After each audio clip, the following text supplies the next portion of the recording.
नमस्कार दोस्तों, मेरा नाम है डॉक्टर दिव्या पांडे और हम एक बार फिर से हाजिर हैं आप लोगों के साथ महिलाओं के स्वास्थ्य से जुड़ी हुई समस्याओं पर बातें करने के लिए। आज हम इस टॉपिक पर बात करने वाले हैं, उसका नाम है केमिकल प्रेगनेंसी। केमिकल प्रेगनेंसी वह प्रेगनेंसी होती है जिसका एविडेंस केमिकली तो मौजूद है, लेकिन हमें अल्ट्रासाउंड पर उसका कोई एविडेंस नहीं दिखाई दे रहा। अब यहाँ यह जानना बहुत जरूरी है कि केमिकल तो कौन सा केमिकल और वो आया कहाँ से, लेकिन क्या हुआ कि हम आगे प्रेगनेंसी से जुड़ा कोई और एविडेंस नहीं ढूंढ पाए।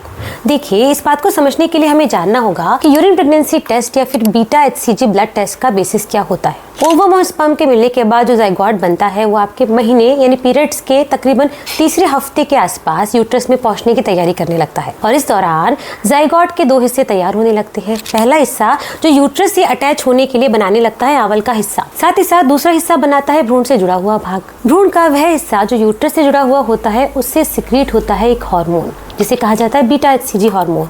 यह वह हार्मोन है जो प्रेगनेंसी के शुरुआती हफ्तों में आपकी यूरिन में मौजूद होता है और जिसकी प्रेजेंस और एब्सेंस डिसाइड करती है कि आपका यूरिन प्रेगनेंसी टेस्ट पॉजिटिव होगा या फिर नेगेटिव। अब ये प्रेगनेंसी सिर्फ केमिकल प्रेगनेंसी क्यों कहलाती है? देखिए, आपको शक था कि आपको प्रेगनेंसी ठहर सकती है, इसके चलते आपने यूरिन प्रेगनेंसी टेस्ट किया, बहुत जल्दी कर लिया, आपने पीरियड्स अभी मिस ही नहीं किए थे और आपका यूरिन प्रेगनेंसी टेस्ट पॉजिटिव आ गया। उसके बाद आपने उम्मीद में अल्ट्रासाउंड टेस्ट करवाया, लेकिन वहाँ पर हमें प्रेगनेंसी नजर ही नहीं आई और आपको कुछ एक दिनों में ही ब्लीडिंग यानी पीरियड्स फिर से शुरू हो गए।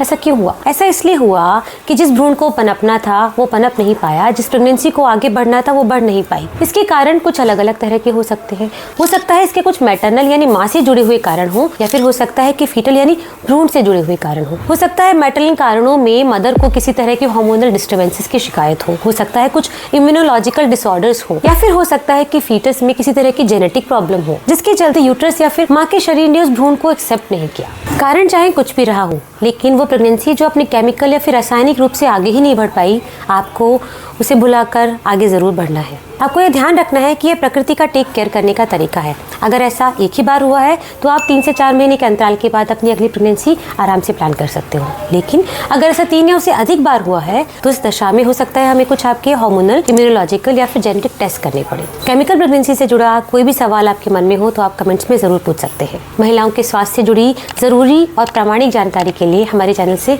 जुड़े रहिए। शुक्रिया।